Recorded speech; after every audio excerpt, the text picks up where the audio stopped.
Recorded live on the North Coast, Scotty does a show. Tonight, a special fight companion for UFC 261.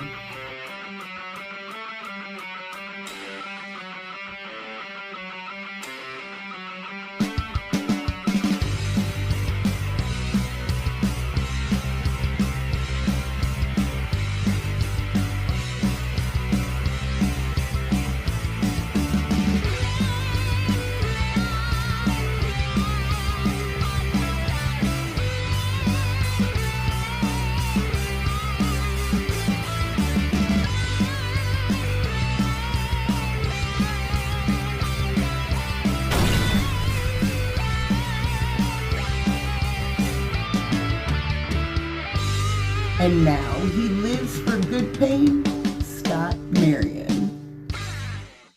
Up everybody, what's going down, what it is, what's happening? Welcome to the show. I'm your host. You can call me Coach, you can call me Scott, you can call me Coach Scott. Mr. Marion if you're nasty, of course. So anyway, we have a very special evening for you guys here. UFC 261, a fight companion. Obviously, this is something we've been talking about since the last show. And by the way, before we really get going, I want to thank everybody out there for the positive feedback. Not be any stronger. Everybody seems to be very excited that I'm scratching the surface of coming back to social media. But most importantly, everybody very, very excited about the show. And thanks again to Joe Bachmore being on that first episode. Could not have had a better guest. And a very, very incredible list of people have been reaching out to me in the last few days to be able to come on the show. You guys are in for some real treats. We're going to be able to talk to some amazing people, share some amazing stories, and really get some very new and fresh perspectives on a lot of things. So I'm really looking forward to that and seeing the show grow. Obviously, if you take a look, it's going to be a little bit of background, a little bit of a different look to the show. Talked about how things are going to be progressing. It's never really going to end. It's always going to be some type of work in progress. We want to be able to make sure that we're always growing and being able to make it more comfortable for my guests, but I always want to be able to make sure that there's a very adequate space to be able to tell great stories. And again, that's really what it's all about to me. And we're going to tell some great stories tonight. Here on UFC 261, we have a plethora. Go ahead and look that up. And if you are a Three Amigos fan, you know exactly what that means. If you look up a plethora of some really interesting people hanging out here in the ScottCave tonight, including a lifelong friend, and that pretty much goes without saying it, as far back as we go, the one, the only, the infamous, if I will. Jenny Sheets is here, and we got a few other people that are roaming throughout the ScottCave, and at some point in time, we may have some different guests that hop in. We may not. I will be here throughout the evening. I'm going to be doing some play-by-play and really talking about the fights that are happening here. For those of you at home that are going to be watching this or watching along or listening along, we're going to be really covering the last 5 fights, which is going to be Jimmy Crute versus Anthony Smith. Interesting fight there in the light heavyweight division. The rematch, which has a story behind it, of Uriah Hall and Chris Weidman. And of course, not 1, not 2, but 3 title fights tonight. Very, very exciting. And of course, the big news is UFC 261 live in Jacksonville. Live crowd. If you take a look, no masks.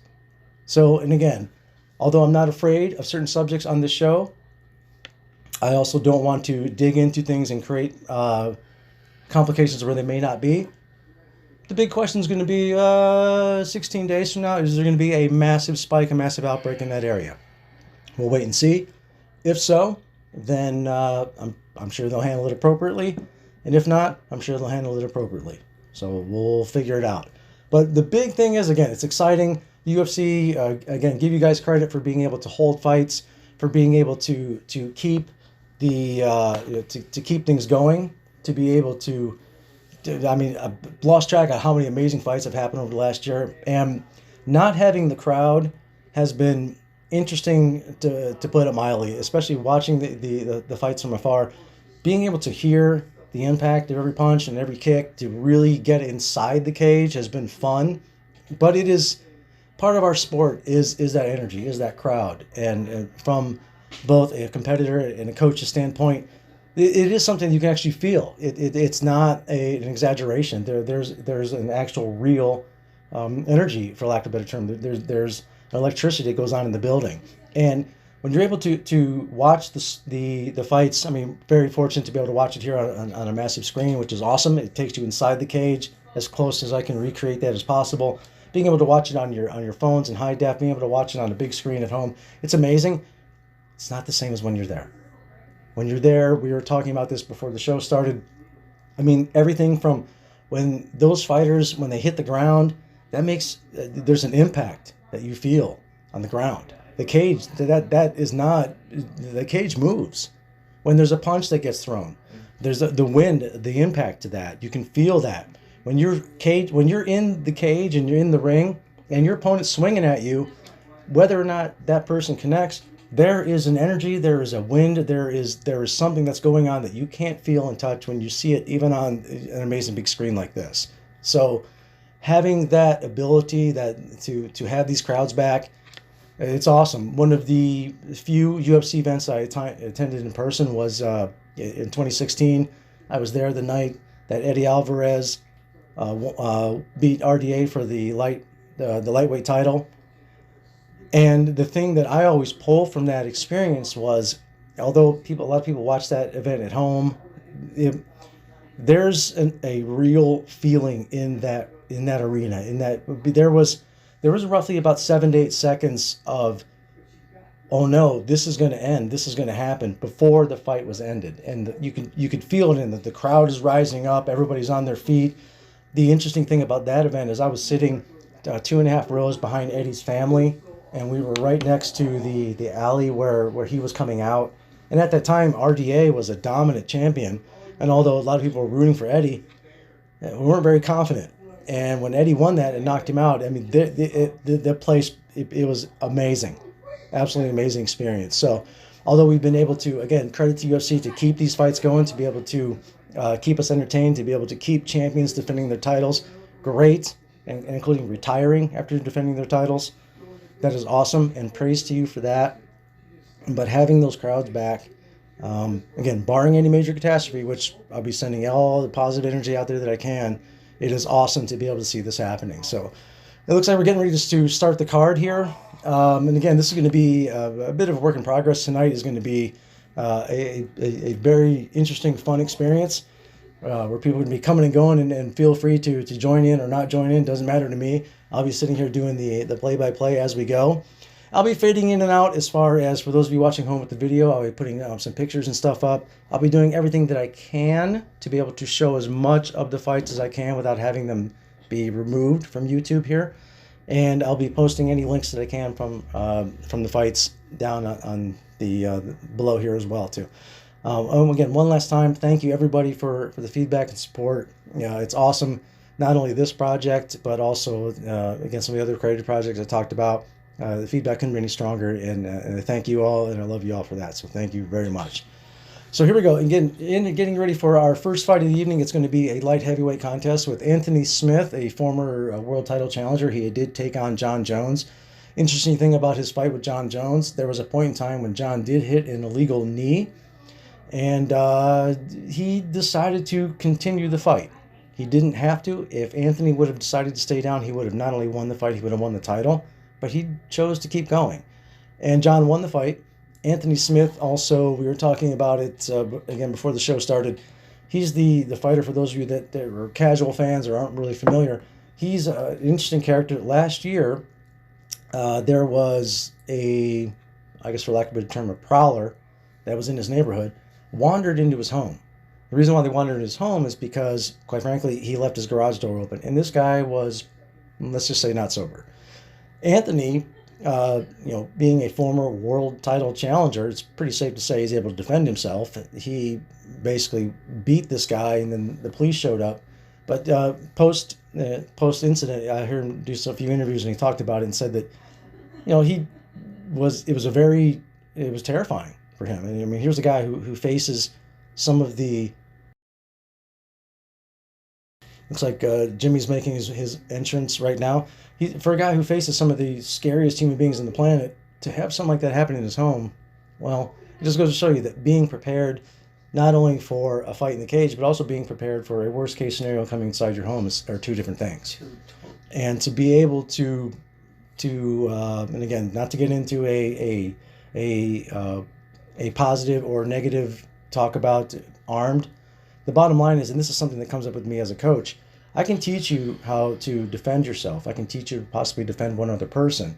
But if you're facing multiple people and or multiple people that want to harm you and or take from you and or take from your property and family, then that gets into learning how to use weapons. Period. It's the way it goes. Now, we can go all the way from weapons grade plutonium to a rubber band, but it's going to be a weapon somewhere in between there that's going to be able to help you defend that. And Anthony talked about that post-interview. So again, for those of you who get a chance to take a look on YouTube, I don't know if it was Rogan, but he did do an interview and talked about that. It's very, very interesting stuff. He's a very, very interesting character and very experienced. And that's what he's, in pre-interview, that's what he was talking about. He's going to rely on in this fight, is being able to drag Jimmy Crute here into deep waters. Jimmy, relatively new. He's, I believe, 12-1 here. Excellent fighter. And you'll see a lot of times that the UFC, what they'll do is they'll match up somebody that is more of a seasoned fighter, which would be Anthony in this, against somebody that would be considered an up-and-comer, somebody that they want to be able to possibly make a threat at the title. Why? They want to sell tickets. They want new threats to come in there, people that are going to be able to buy pay-per-views and give a threat at Jan Blachowicz, who is looking spectacular as the champion right now. And, of course, the enigma in all of this is Jon Jones. We'll get into that later on. John, who apparently has been moved out of the heavyweight title. But Jimmy Crute in the cage right now, and we've got his opponent, the aforementioned Anthony Smith's going to be making his walk out here very soon. Sorry, just got to move some things around here. And here he comes, Anthony Lionheart Smith.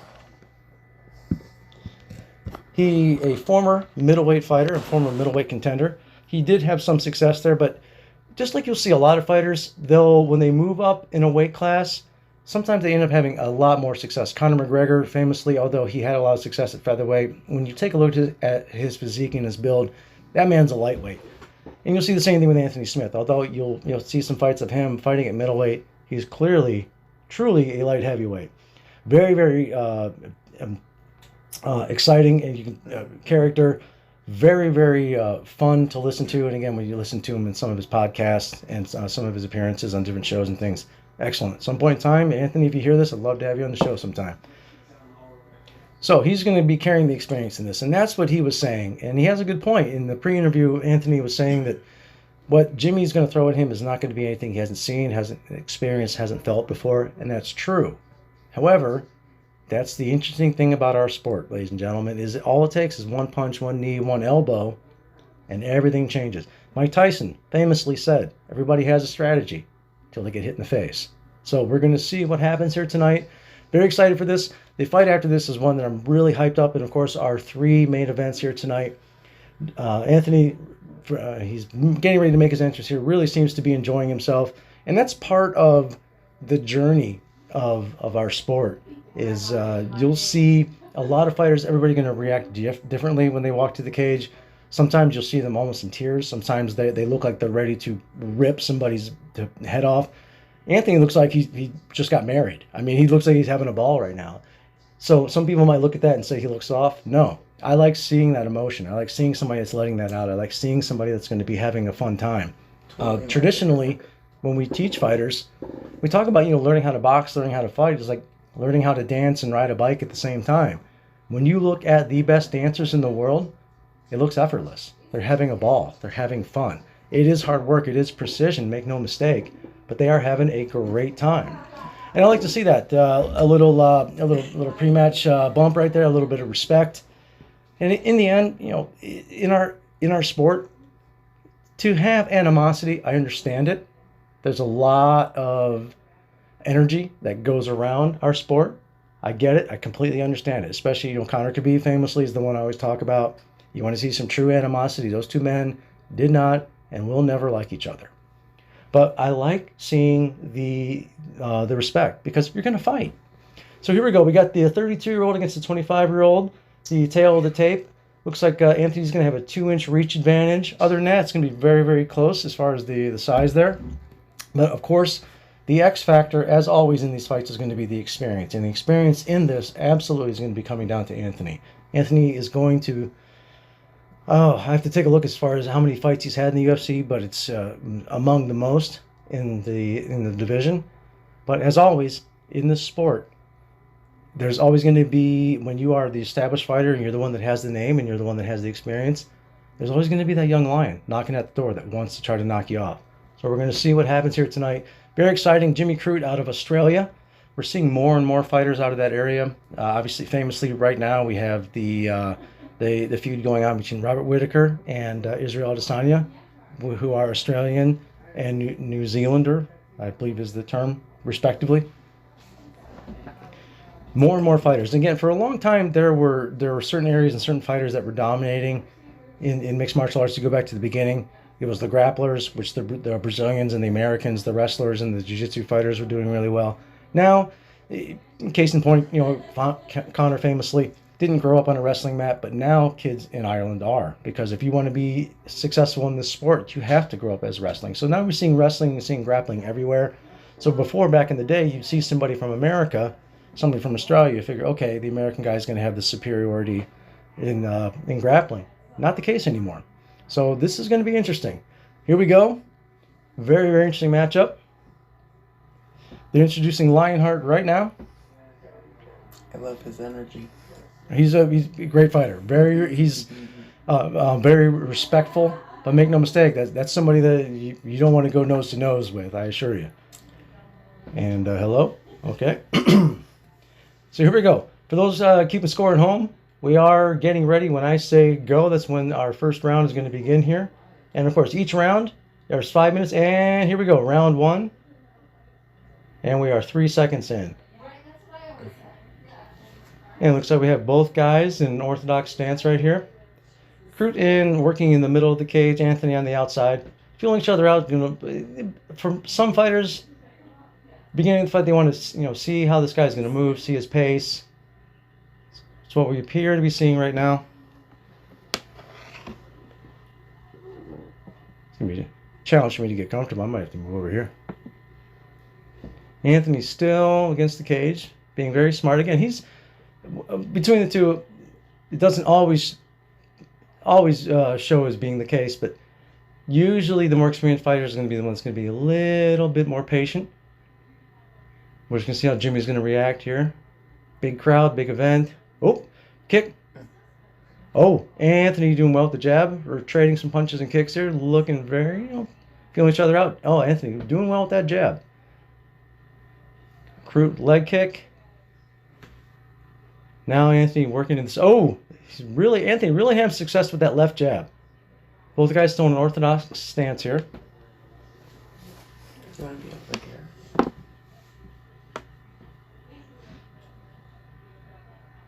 Jimmy throwing the leg kicks. So we're seeing more consistency with Jimmy throwing those leg kicks. Anthony using the jab. Both guys still staying orthodox. Yeah, Anthony really having success with that jab.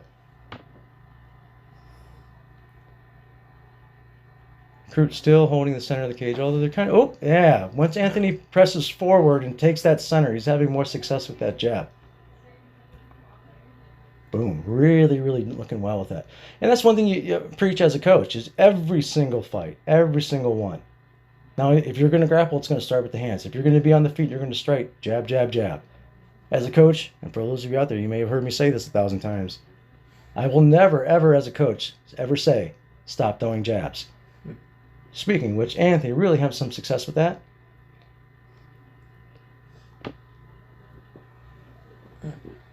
Engaging, yeah, we're seeing more, again, just left hand jab, right leg kick out of Crute, left hand jab out of Anthony.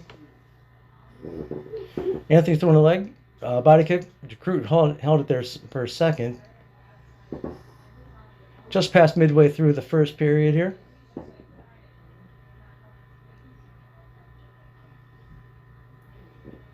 Guys are definitely not afraid to throw. They're throwing down, exchanging jabs. This is looks like a good old kickboxing match right now. I haven't seen anybody make a shot yet. No attempt to take it to the ground.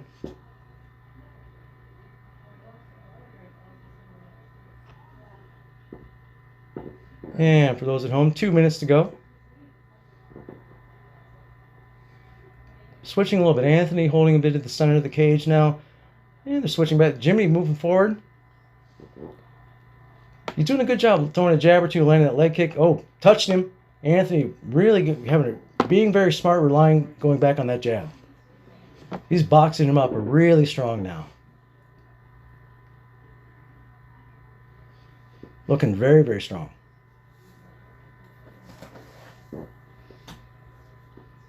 And again, for those of you out there watching at home, this is a great example of fundamental boxing, being smart, keeping his distance, landing that jab.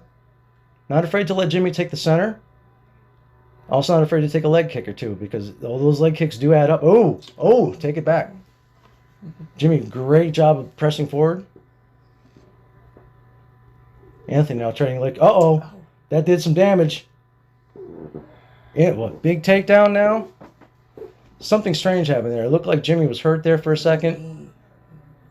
This is it. Jimmy's on top. He's got his back position, landing blows. Anthony not really defending himself. This is crazy what happened. I'm not really sure, but it looked like Jimmy either had a fall or some type of injury that ended up with a double leg. Now he's pressing Anthony against the cage. He's got his back. He's been beating up, landing some more blows. Anthony back up to his feet, starting to fight the hands, still against the cage, and back down. Great job of a takeback. Jimmy Crute looking very strong now. Looking for the neck. Anthony defending. Again, now he's fighting those hands back up on the feet. 15 seconds to go in the round. They're back up on the feet. Anthony with another jab, and he's back down. A nice inside trip.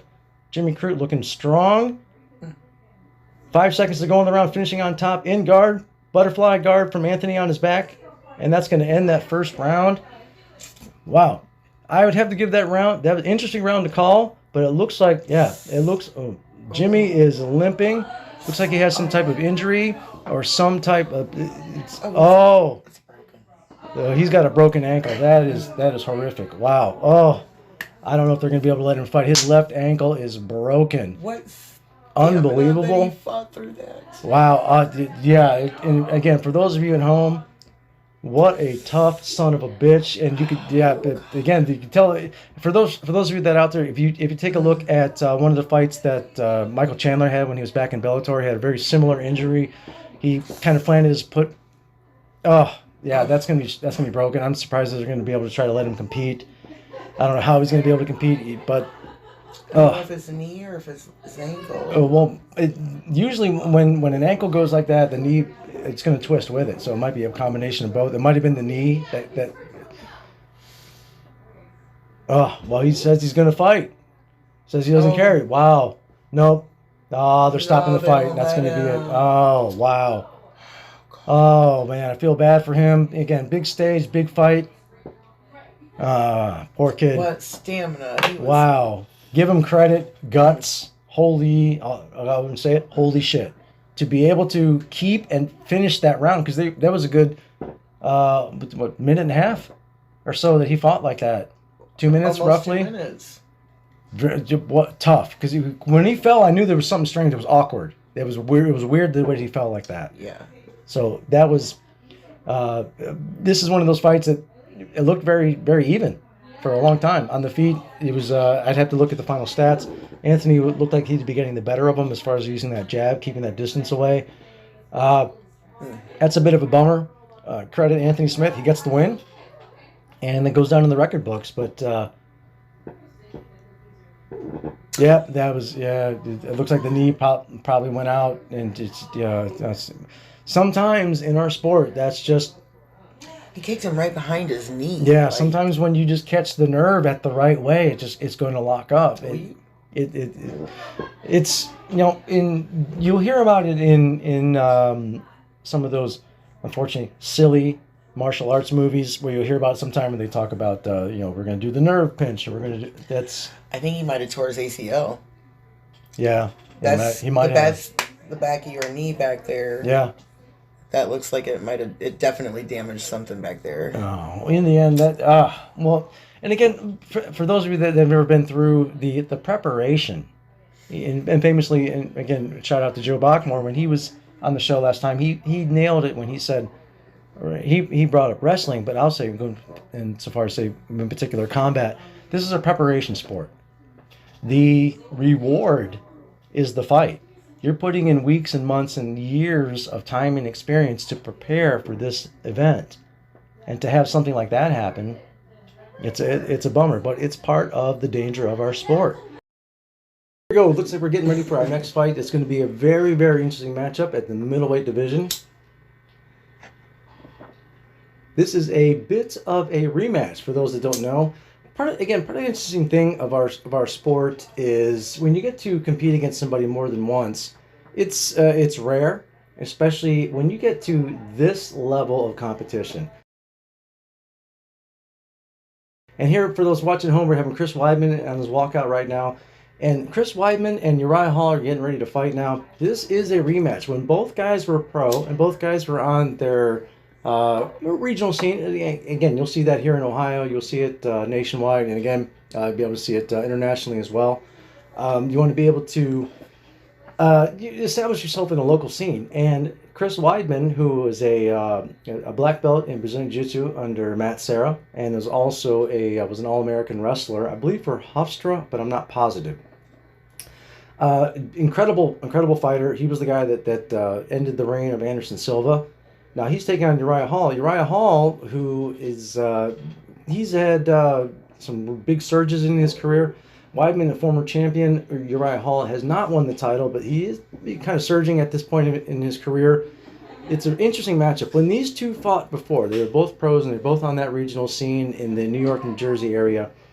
And going into that fight, Weidman was known, rightfully so, as being the better guy in the ground. All-American wrestler, black belt in Jiu-Jitsu, taking on Uriah Hall, who was known as the better striker. And again, rightfully so. If you watch his highlight films, incredible. An amazing striker. But going into that fight, that was what most people predicted, which is I'm predicting for this fight. In the outcome with that, though, Chris Weidman won via knockout. So this is why it brings back to the point, you can't do MMA math. I beat this guy who beat this guy, so I should be able to beat this guy, and I submitted this guy, and I knocked this guy out who submitted this guy. None of that stuff matters. What matters is being prepared to be able to perform in every single position, on the top, on the bottom, on the feet, against the cage, in the middle of the cage, back against the cage, pressing him or your opponent against the cage, being on top, on bottom. The goal is in this sport, just like in any other sport, you train to be able to be functional in every position. If you play football and you train defense, and all you do is train defense, guess what? Somebody on your team is going to intercept that ball. So you're going to have to learn how to block. So if you are a striker, you're going to have to know what to do on the ground. So what we're seeing today is these fighters are so experienced and so skilled in every position. The quote-unquote guy who's better on the ground against the quote-unquote guy who's better on the feet, it doesn't always work out that way. Sometimes it does. Again, Conor Khabib, that's what happens when... And usually in these experiences, the superior grappler is the one that I'm going to lean against, because we've talked about it before.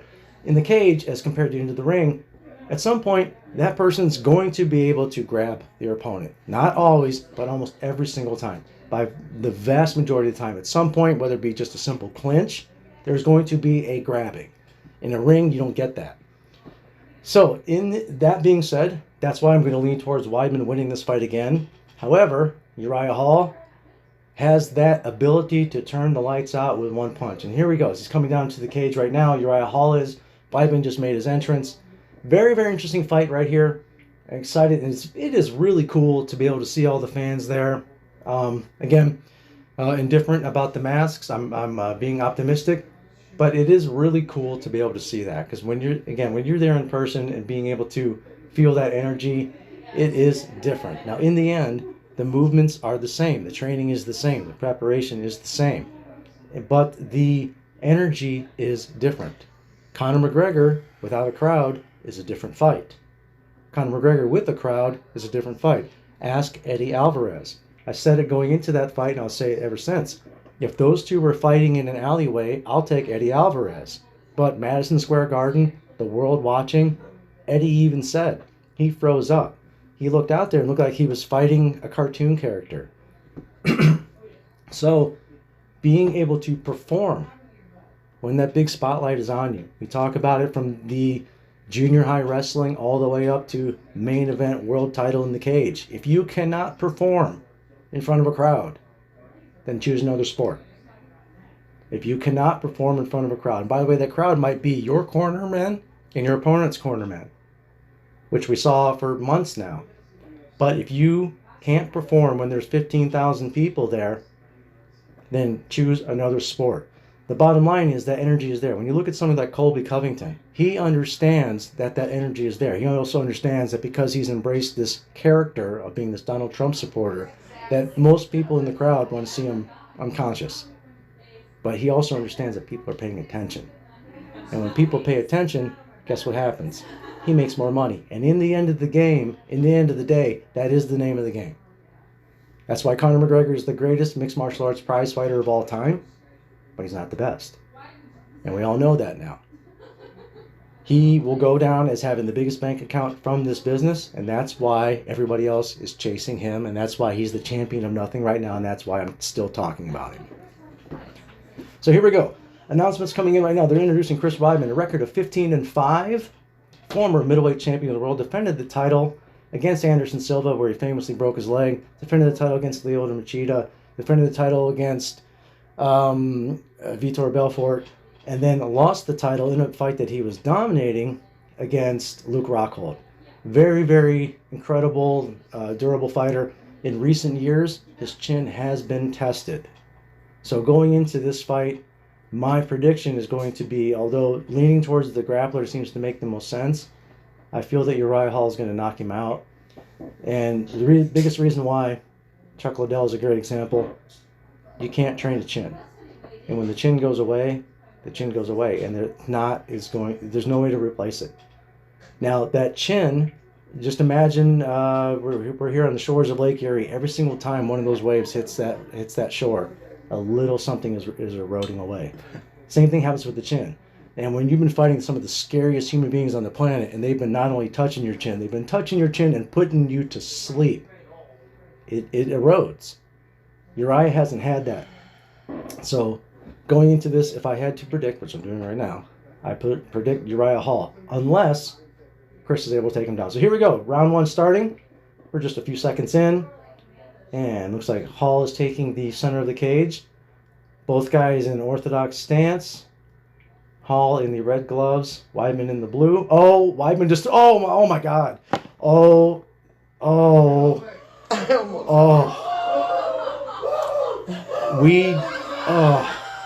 We just saw what happened to Anderson Silva just happened to Chris Weidman. This is unbelievable. Chris Weidman, using his right leg, went to throw a leg kick. Uriah Hall pulled his left leg up to check it. And Chris Weidman, that's two fights in a row. This is a horrific injury, and Uriah Hall is right now having a moment inside the cage. Of course, you never ever want to win like that, ever. This is disappointed. Again, when you talk about everything that goes into preparing for these fights, everything, again, these guys have fought each other once before. You spend weeks and months and years. It's been 10 years since they fought. Here they get a chance to fight again, and what happens? A few seconds in, you win like this.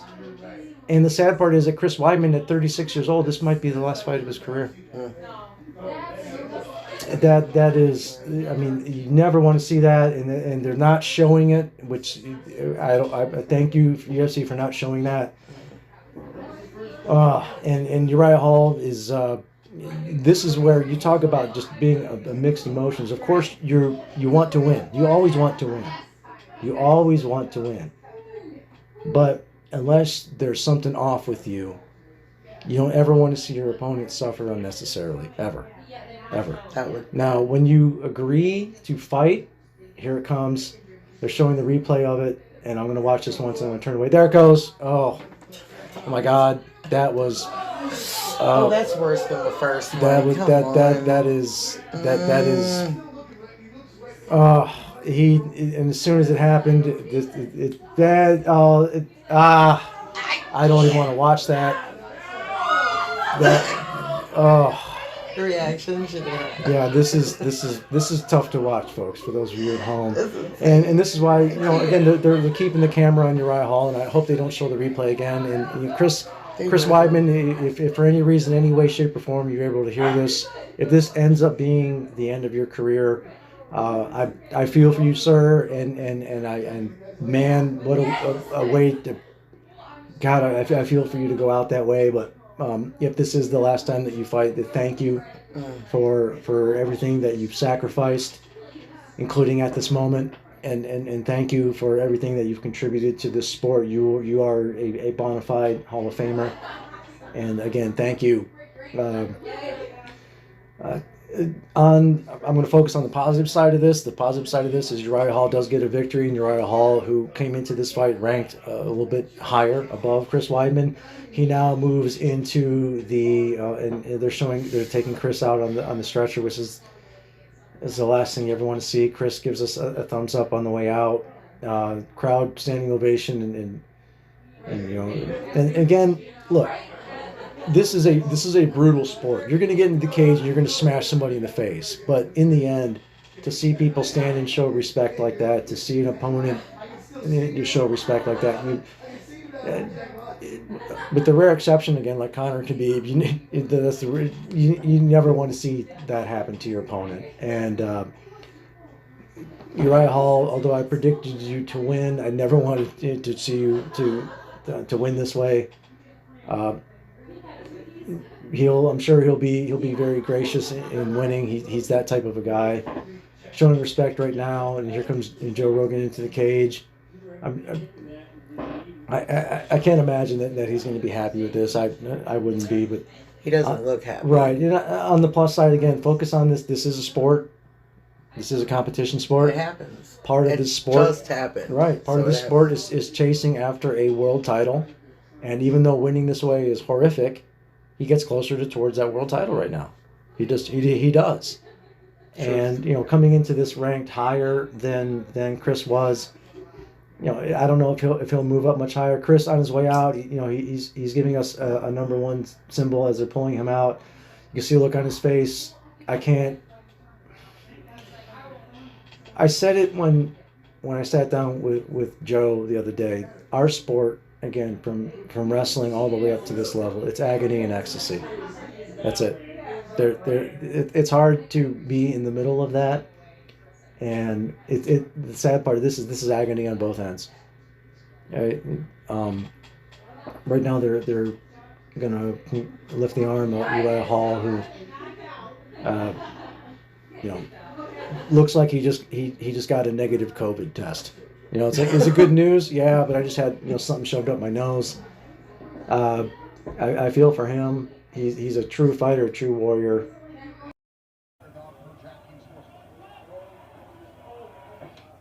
Oh, he broke his own leg. Broke his own leg.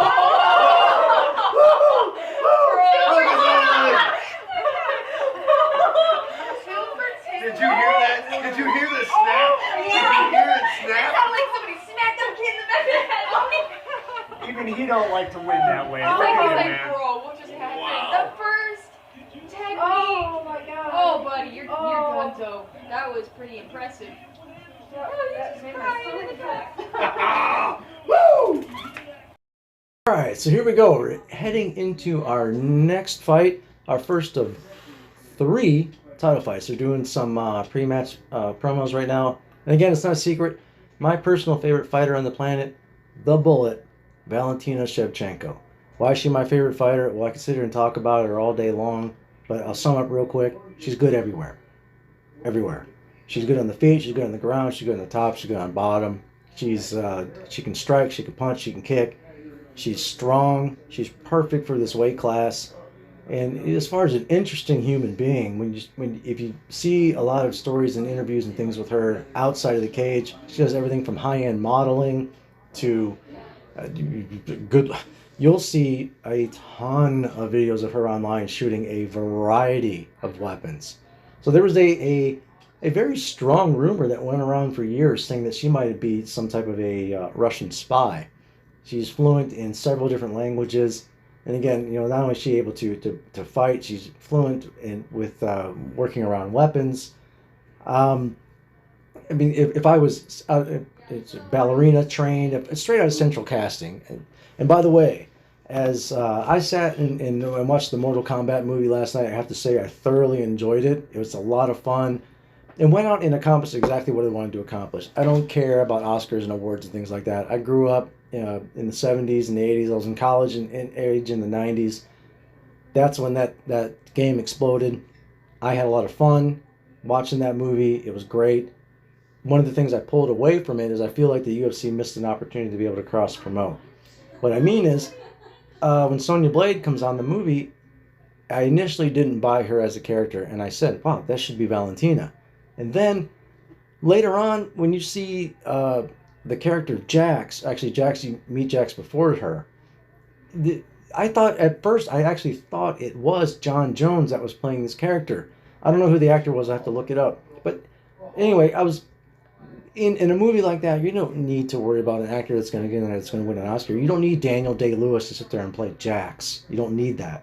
But somebody like John Jones, somebody like Valentina in those roles, it's believable. Those characters are great. With the special effects, you can have a lot of fun.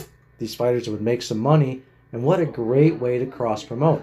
If you remember during the Stipe Francis Ngannou fight, that's when HBO was debuting the Kong vs. Godzilla. And they were promoting the hell out of that at that time. And it was kind of a not so subtle cross-promote in that fight. What if you did something like that with these two? By able to have those two appearing on the fight, or appearing in the movie, which debuted on HBO last night, having that carry over right now, you could have the Mortal Kombat symbol right in the middle of that cage right now. It would be amazing. Right. They should put me on the payroll for that. So anybody at HBO or anybody at UFC, anybody at UFC is looking for some ideas. I'm at your service with that. I can be bought, make no mistake. So here we go. We're heading into our first of 3 title fights for the flyweight title. Making her walk to the cage right now, the number 1 contender, Jessica Andrade, former strawweight champion. A very dangerous fighter. Short, compact. Valentina is going to be able to have a little bit of size, a little bit of range on here. But like we say in the fight game, that compact size usually is going to transfer over to being able to generate a lot of power in a short distance. And that's absolutely what Jessica is brutal at. When she gets on top, incredible, very strong, very good ground and pound, dangerous everywhere.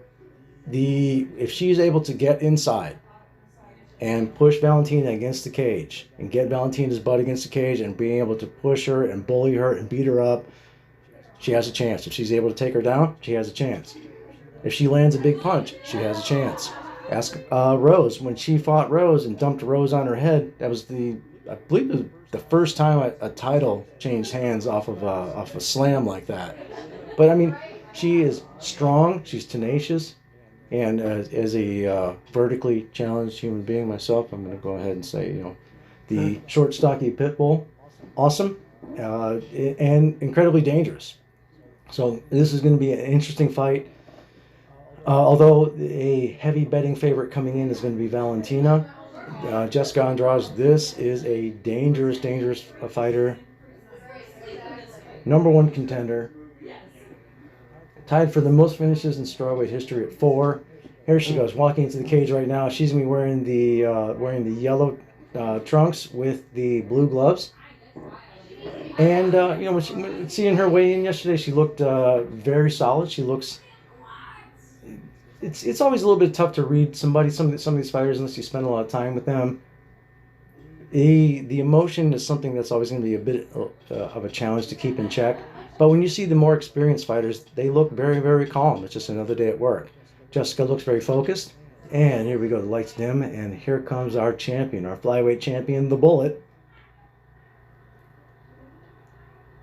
Always exciting to watch her fight. Again, she's excellent everywhere.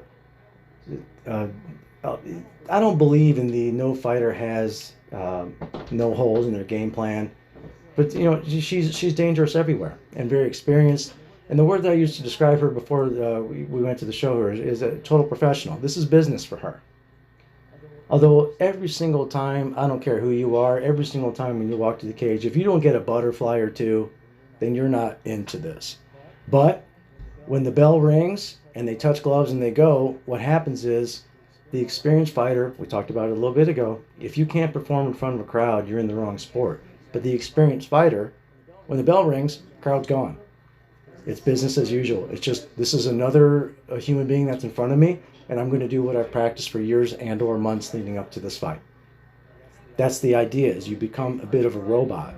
Learning how to dance, learning how to ride a bike. That's the best analogy you can use for it. You don't need to think, how am I moving when you ride a bike? You just react. Yet you're taking this vehicle and you're interacting with it. You're moving it left, right, balancing it on 2 wheels, sometimes more, sometimes only 1 wheel. It's a bit of a challenge to it. But when you learn it, you don't have to think about it. It becomes a reaction. But learning how to dance, you're becoming fluid. You're being able to have certain steps. You can't get from step 4 without going through step 3 unless you learn a shortcut, which comes with advanced movements. Again, that's the best analogy I always use. And for somebody, it's not uncommon to see a lot of fighters. Valentina is famously trained in dance. We'll see a lot of great dancers that come from breakdancing and that type of background get into jiu-jitsu. Rogan has talked about it. Incredible dexterity in some of these people. They're used to spinning on their back and putting their feet up and spinning on their head. And, you know, these are the type of fighters when you say something like, okay, even though you're on your back, I want you to turn your hips this way and turn your shoulders over here. They just do it. They don't need to think about it because they've been used to manipulating their body to perform. So again, here we go. The bullet coming into the cage always looks like I use her and a couple other fighters as an example. That when they walk into the cage, it looks like they're just reading the newspaper. They're downloading information, and when from bell to bell, it's business. Valentina, she looks incredible as always. Looks prepared. Jessica looks prepared as well. Looks like we're getting ready to get things started here. And Jessica, it looks like Valentina heading into this is a big betting favorite. I never, ever like to rely on that, though. That's one thing I always say as a coach is I don't give a shit what that person is ranked and who they beat. None of that. This is preparation. You are prepared. Now you have to show up and you have to perform. Period. What a record and what that betting stuff and all that stuff shows is what you have done, not what you're going to do. Now, it gives us an idea and it gives us a good unit of measurement to be able to tell where you are as a fighter, but it doesn't guarantee anything. So here we go, tail of the tape, 33-year-old against 29-year-old. Valentina is going to have a 3.5 inch reach advantage, and Valentina is going to have a 4.5 inch reach advantage and 3.5 inch height advantage. So the little bit of the bigger fighter, but again, Jessica, the short, compact, she's going to be able to generate a lot of power in a short space. I know what that's all about. So this is going to be, I always get butterflies every single time these fights happen. I always feel like I'm there. And here we go. Our first of 3 title fights. There is nothing like being at a UFC title fight. There's nothing like it. In this sport. And again, the one that I was at was 5 years ago, and I was able to see a title change hands. I mean, it's an incredible feeling. So here we go. Looks like they're introducing the challenger. 21-8 record. 5'1.5", 124.5 pounds. From Brazil. You guys out there do the math. Little and feisty. Tough. Yeah, exactly. Look, we talked about it before. There are athletes, and then there are fighters. George St. Pierre is a martial artist and an athlete. He's not going to fight you on the sidewalk. He will if he has to, and he can. Make no mistake, if you come after him or his family, yeah, of course. But there are certain athletes, they don't care. Drop of the hat. They're going to fight you. Now, when you take somebody that's a fighter and turn them into an athlete, that's when you see something pretty amazing. An athlete turning into a fighter or a fighter turning into an athlete, they're two different things. But when those things happen, that's when you see champions. The bottom line is, although, this is sometimes, just like we saw in our previous 2 fights, shit happens. You got to be a mean person in this sport. To get out there and hit somebody in the face, you got to be mean. To take them down to the ground and have your face right next to them and punch them in the face, You know, and that's the ironic thing is I could do that to somebody and not necessarily have a problem with them. But you signed a piece of paper saying you want to do that to me, so I'm going to do that to you. You bet your ass, if I get a chance to, I'm going to do that to you. So here we go. Face off. Both ladies looking confident, both ladies looking good. Getting ready to start our first of 5 5-minute rounds. Of course, our title fights get 2 extra rounds there, if they go that far. And here we go, getting ready to start our first round. First round's always, of course, it's going to be a bit of a tell. And here we go, just now starting. A few seconds in. And again, Jessica in the blue gloves, Valentina in the red. Valentina holding the center. Valentina in a southpaw stance. Jessica in an orthodox stance. Jessica tried a leg kick there. Valentina, just an outstanding kickboxer, Valentina. Her striking is really what she is known for. Being able to, and now with the head kick there, she's one of the best ever at being able to mix it up between the body and the head, between punches and kicks. Excellent at being able to understand the distance in the cage. 1-2 right there on the feet. Very precise. So this is a bit of the technician versus the brawler, is a good way to put it. But either fighter has a chance. Excellent movement here. Both ladies kind of feeling each other out. Valentina quick hops on the feet. That usually means that she's looking to land and switch kicks. Don't be surprised if she's going to switch stances and throw a hard right kick to the body. Oh, an excellent job. A kick there from Jessica, and Valentina takes her down. Excellent job being able to hold that leg, and body lock takes the back. Jessica back up to the feet, back elbow, looking for the hands. Oh, and turns in, and another trip inside. Valentina looking very solid now. Still controlling that position. Jessica back up to the feet. Just over 90 seconds into our first period here. Again, first of 5. Jessica really landing that back left elbow. Valentina with some knees inside. Valentina still, staying on the back. And every time, spins in.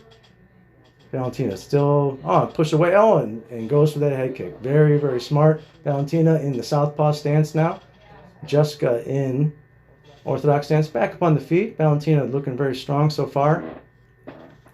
Just over 2 minutes in under what we're finished here in our first period. 3 minutes to go, just under. Oh, excellent striking from Valentina. She is so precise. Oh, beating her up in the feet, landing those jabs. And this is back in the clinch. This is where Jessica can really be dangerous here right now. She's pressing her up against the cage. This is right where, now Valentina is able to, look, it was an over-under here. Valentina still with her butt against the cage. Jessica landing some body shots here. Valentina has a bit of a body lock on with an over-under. Jessica still landing some rights to the body. And Valentina looks like she's determined to take it back and takes it back down to the ground. Excellent inside trip. Good job controlling the body there. She looks very solid. Has Jessica pinned on her back against the cage. And we're right now with exactly right here, 2 minutes to go in our first of 5. She need to get away from that cage. Valentina taking the back. Looks like she's got the choke. With one boot in, looking for that rear naked choke. Unbelievable. A dominant position so far on the ground. Plenty of time still on the clock. 1:40. Underneath the chin. Jessica's going to try to turn it, and excellent job. Valentina again has one boot in, still on the back. Excellent job for Jessica to be able to fight away from that. Way to fight that off. Still pinned against the cage. Valentina looking really strong. Dominant grappling. And again, this is what we talk about. When you have a fighter that's known for being a striker, here she is. She's so far dominating the ground game. Oh, unbelievable. Big, tough knee. Jessica's getting beat up here. She's landing some punches, but Valentina's controlling the position. This is something that we talk about as a coach.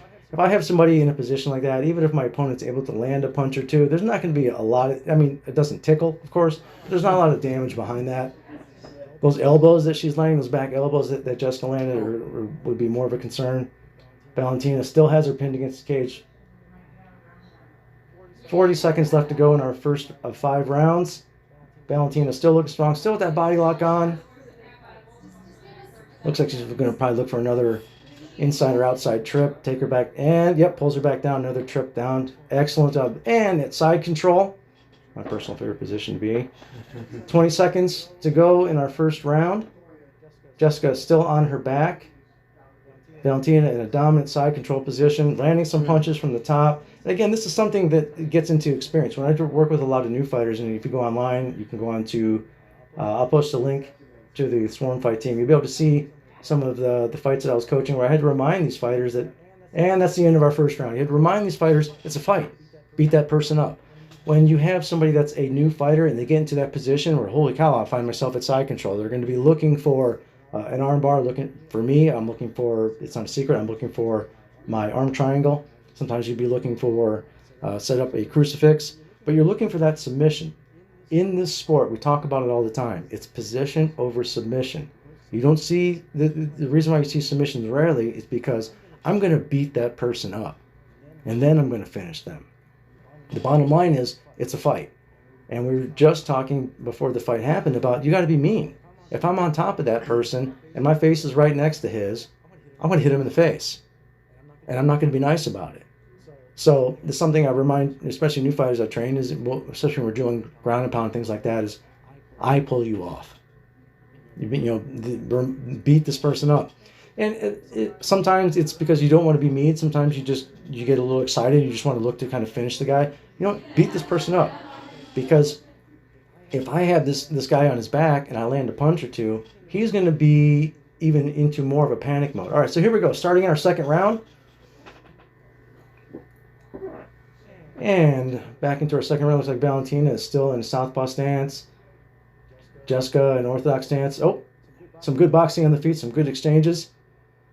Jessica looking for a hip toss. Oh, Valentina. Oh, excellent. Her judo and her trips are just looking really solid tonight. Valentina, an excellent job controlling that clinch. She's now in half guard. Has a deep underhook under the neck with the left arm. Controlling that position, laying some shoulder strikes from the top position. Beating Jessica up. Again, we were just talking about that. She is definitely not shy about throwing some blows. So that is for damn sure. Looking very solid. Still in that half guard. I wouldn't be surprised to see her look for a mount or either a pass. Controlling that position here. Beating her up. And again, Valentina, she's been through 5-round wars basically since she entered the UFC. This is not a 25-minute fight. This is not anything that's new for her. Jessica, obviously, this is her third time being in a title fight, so this is new for her, or not new for her as well. They're going to understand the word that I always preach when we get into this, which is pace.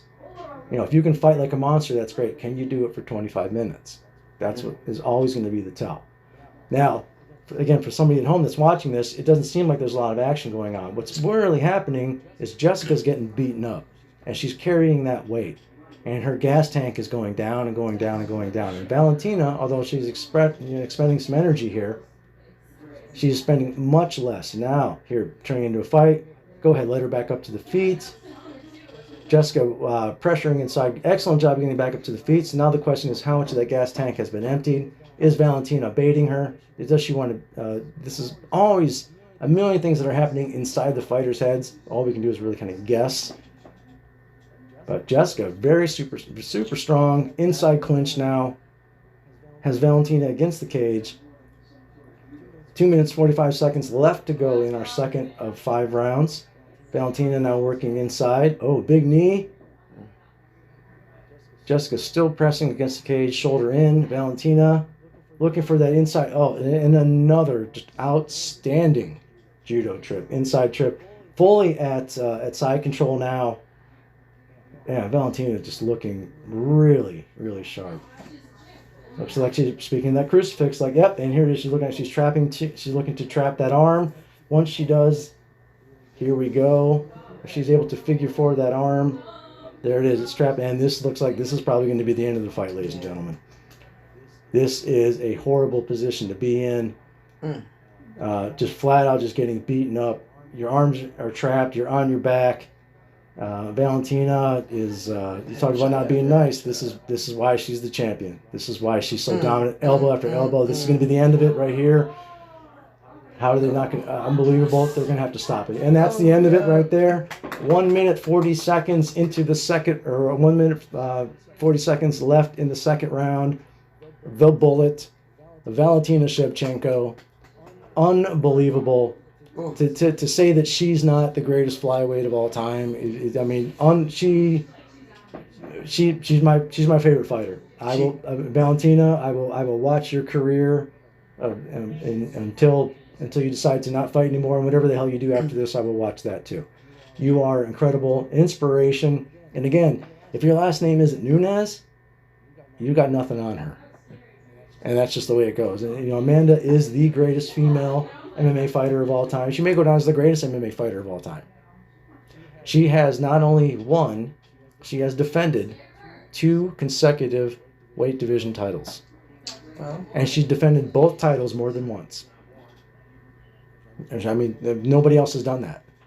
So she's easily the greatest female fighter. And if Amanda could make 125, she would win that. Valentina is the greatest flyweight fighter, female fighter of all time. I mean, she's incredible. And this is what I talk about. Like she's known as being this incredible striker, which she is. But her incredible striking led way to her to be able to finish this fight on the ground. they both have a lot of pizzazz. Yeah. And again, nothing but respect to Jessica Andrade to walk that walk. Awesome. And that's her sister. Again, you'll go on YouTube and take a look at some videos. She is an absolute professional. She's not somebody that carries any animosity. She's not that type of a fighter. Complete domination. She's incredible. And here we go, the announcement. And still. So far, I'm 3 for 3 on my predictions. You are. I am 3 for 3. I was about to say something about that. How about that? 3 for 3. There she is. Incredible. Amazing fighter. Wow. Amazing. She's, do your dance. Come on, honey. Here she comes. Is it time? Yep. Here we go.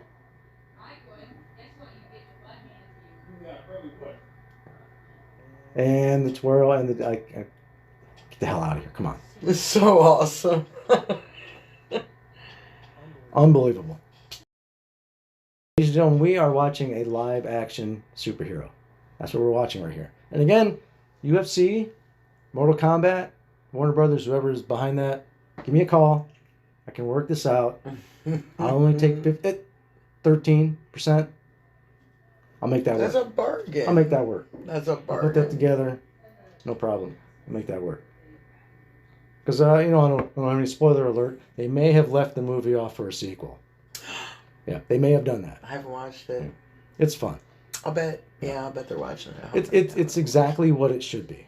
It's a popcorn style movie. It's exactly what it should be. But it's a lot of fun. And Rogan now talking to the champ. And again, nothing but respect to the other camp to be able to.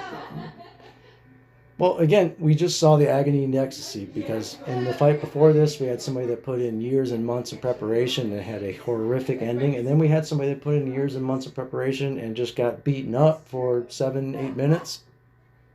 So which one would you rather go through? I don't know. That's a tough... How would you answer personally, that? I don't want either. I'm saying... Right, nobody wants to... Right, it's a loss either way. You, on the other hand, tell me which one you would want. I'd rather get beaten. Okay. I would. Here's the reason why.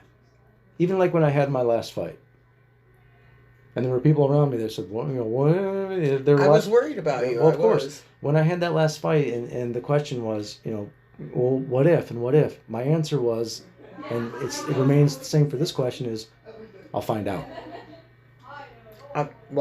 We did. Right, I did. And I mean, of course, there's a story behind that. There always is. But I found out. At least at that moment in time, I found out. And the Chris Weidman didn't really find out. Right. So that's the way that I look at that. Because if those guys fought each other 100 times, that might happen 3. Maybe. Right. Not even. Maybe 1. It's hard to say. But for that to happen on this scale, on this stage, crowds are the first time back in over a year. That's a bummer. And he's at a point, and again, he's at a point in his career where, again, we're looking at the dominant champion right now. She's 32, 33 years old. She's at the peak of her physical ability. She's at the peak of her career. And then, you know, have somebody like Chris Weidman, who, 36 years old, terrible, horrific injury. Part of this sport is kind of going through, there's peaks and valleys and surges. He was on a recent upsurge. He was very, again, I study a lot of the psychology of these fighters. How are they thinking? What are they going through in their personal life? Because to pretend that doesn't make a difference is absurd. You're about ready to go do one of the most terrifying things that you can imagine. If you have chaos going on at home, you're not going to be able to focus. So we've talked about this right. with you being a coach and right. some of your team. Oh yeah, being a coach, I'm only around those kids a certain amount of time. Mm-hmm. What the big question is always, what happens when I'm not around them? And the answer, unfortunately, is a lot of times not good. And it affects. Of course, it affects me. It affects the other kids I'm coaching. It affects the parents. It affects the staff. It affects the school. It affects everything. That's one right. thing that Joe and I talking about, which is I underestimated how many people I was coaching. I thought I was coaching, a dozen kids or so. No. No. I was coaching that whole school. I gave a speech in front of the entire student body before we left for the state tournament. You coached some parents. I coached a lot of parents. Mm-hmm. I did. They coached me, to be fair. I'm sure it was a learning experience. Of course. That was Of course, yeah. But, when you see somebody like Chris Weidman, who's, he was on a bit of an upscale or a bit of an upsurge but he said realistically at the end of his career, Valentina, if she was to retire today, who could blame her? She's at the point like we're going to see in our main event where as a champion, you're going to start lapping people. I've already beaten the top 5. You're going to throw them at me again? Okay. You're going to pay me again? Okay.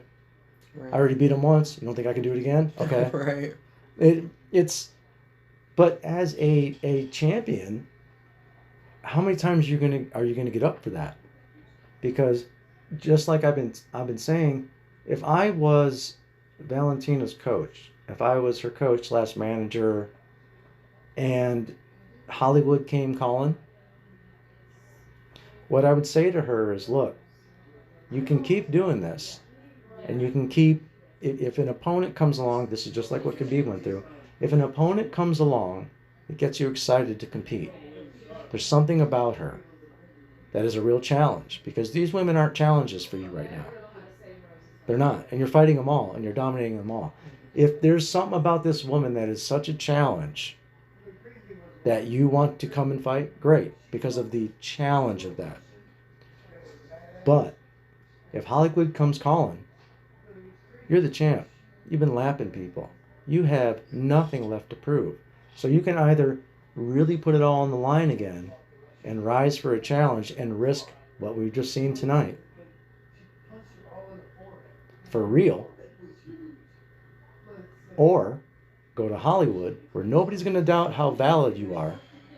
You're legit. You are as legit as it gets. Right. You go to Hollywood, you show up in a Mortal Kombat movie, nobody can say that that's not real. Right. And you get paid 4-5 times what you would make in a real title fight. Forget about being a coach. Forget about the challenge. As your friend, I'm going to say, go do that. Do it. Because guess what? You can be 50 years old and do that in front of a camera and make it look like you're 25.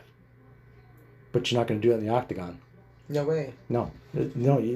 You'll see some fighters, some men and some women too, that are competing into their 40s. I did it, but we're seeing it on this level as well. So we're seeing it more, and a lot of that is credit to fighters being smarter, fighters being able to understand how to prolong their careers, maintain, avoiding certain injuries, things like that. Also, science is a big deal to be able to recover from injuries and stuff, so people can prolong careers more than some. But in Hollywood, You can be a 70-year-old Bruce Willis, and with a little bit of work, I can make you look like that you can kick an alien's ass. I love that you said Bruce Willis and that we're watching Joe Rogan, because the kids will say that you are like the combination of the two. Well, for a long time, that was a running gag. I would have people that would come up to me and say, "Do you look like Bruce Willis?" Yeah. And I would say, my goal in life is I want to get on tape Bruce Willis saying, "You know what, Scott? Everywhere I go, people come up to me and say I look like you." That'll be the best. That's a goal. When that happens, you know what? That's a wrap. I can. You made it to the top. I can call it a wrap on a life and a career. I'm good. Made it to the top. And you know what? I want that quote on my gravestone. All my life, people have been telling me you look like you, quote, end quote, dash Bruce Willis. That's all I want. That's all you want? Underneath my name. That's it. That's all I want. We can make it happen. That's it. So, Bruce, if you're out there, come on the show. But yeah, it's but that's what I'm getting at, is if I was coaching her and that offer came in, you better jump on it. Yeah, girl. do it. Right. Go do it, of course. The same thing, Dustin Poirier turned down a world title fight to fight Conor McGregor again. And right now, Conor is the champion of nothing. He does not have a title belt. He's the champion of nothing. Why did he agree to fight Conor? The name of the game at the end of the day is who gets the biggest check. Because there is a shelf life for being a fighter. And again, if I was coaching Dustin Poirier, I would say to him, look, the title isn't going anywhere. If Chandler and Oliveira are going to fight for the title, which I'm excited to watch next month, that's awesome. Let them have it. Okay? Go get paid. Let's finish Conor. Let's put this dog to bed right now. We fought this man twice. We've beat him once. He's beaten us once. Finished in both fights. Let's put him away. Let's end this Conor McGregor thing right now. Let's go get paid. We finish Conor, or we just beat him. And then we go and beat up the guy that won the belt.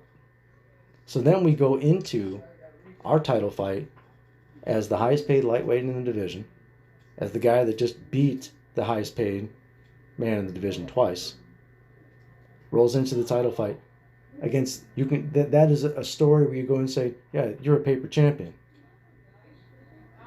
You're a paper champion. That belt that you have that's made of tinfoil. It doesn't mean anything. You got to beat me. So as a coach, that's what I would say to him. Go get paid. Go. Of course. That's why, again, Conor McGregor is the greatest mixed martial arts prize fighter of all time. The bank accounts don't lie. The paychecks don't lie. It's the way it goes. There it is. Is he the greatest? Or is he the best? No, he's not. So here we go. Our co-main event. Who'd you predict in this? I predicted Weili was going to defend her title. I predicted all three champions were going to That's win. what I thought. Were going to defend their titles.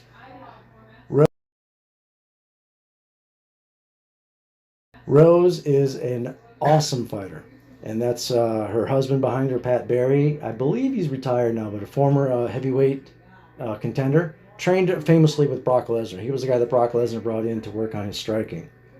Didn't really work too well, but Brock was never really a striker. But he trained with Brock, and that got him as a way to go and compete in the UFC. And their story, you can find those, you can follow those two on YouTube. They're a really fun story. Rose, awesome. And the Thug Rose moniker, nickname, it's fitting. When I see the young ladies pulling off the shaved head, it either works or it's a disaster. Amen. And it works for her. Yeah, she looks good. Of course. Well, she's a beautiful woman. When you look at her face, and again, this is the artist in me speaking, and it sounds a little silly, but look at her cheekbones. Oh no. When you look at the proportion of her eyes to her nose, and it almost has a bit of almost like an Asian look to her. She's stunning. She doesn't need any collagen in her lips. I mean, you can go online and look at some of her modeling pictures. She's a gorgeous woman. She's also a bad bitch that will knock you out. Well, it's interesting, coming into this fight, a story that's been going around that is not true is Weili has been known as having the heavier puncher in this fight. And I disagree with that. Why? Rose, with one punch, knocked Joanna out.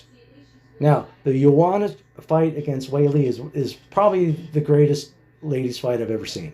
It was a 5-round war. It was amazing. Weili beat the crap out of Joanna. Joanna beat the crap out of Weili. They hit each other really hard. Joanna never went down. For 25 minutes. Never went down once. So, this myth of this one hits harder than this one, I don't believe so. I believe Rose is going to be the one with the harder puncher. But then that may have been the case in our last fight, too.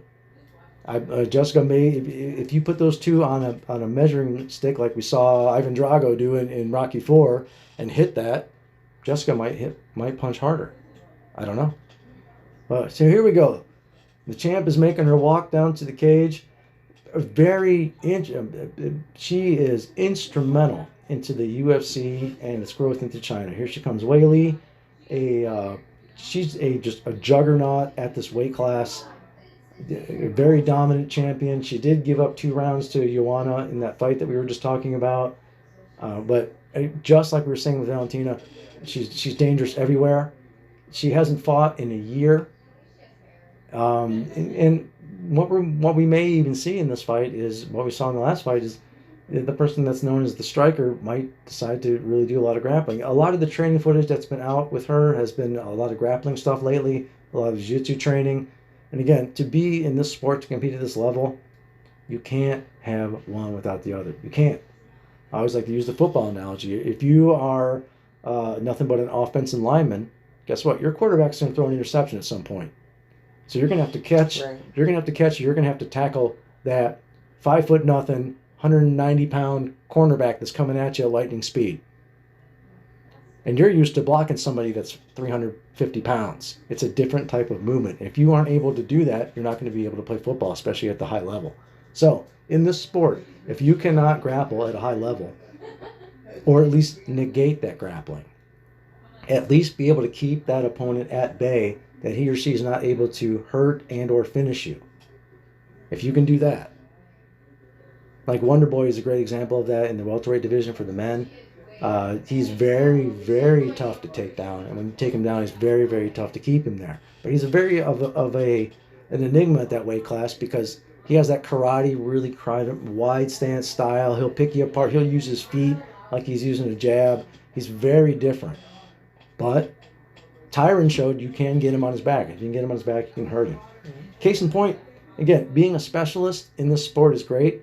You know, most fighters, they'll come from a specific type of background. Wrestling, of course, is the one that we talk about famously, but there's going to be a lot of different backgrounds that they come from. But again, we're seeing kids 8, 9 years old now that are training in jiu-jitsu, training in judo, training in wrestling, training in boxing, training in Muay Thai.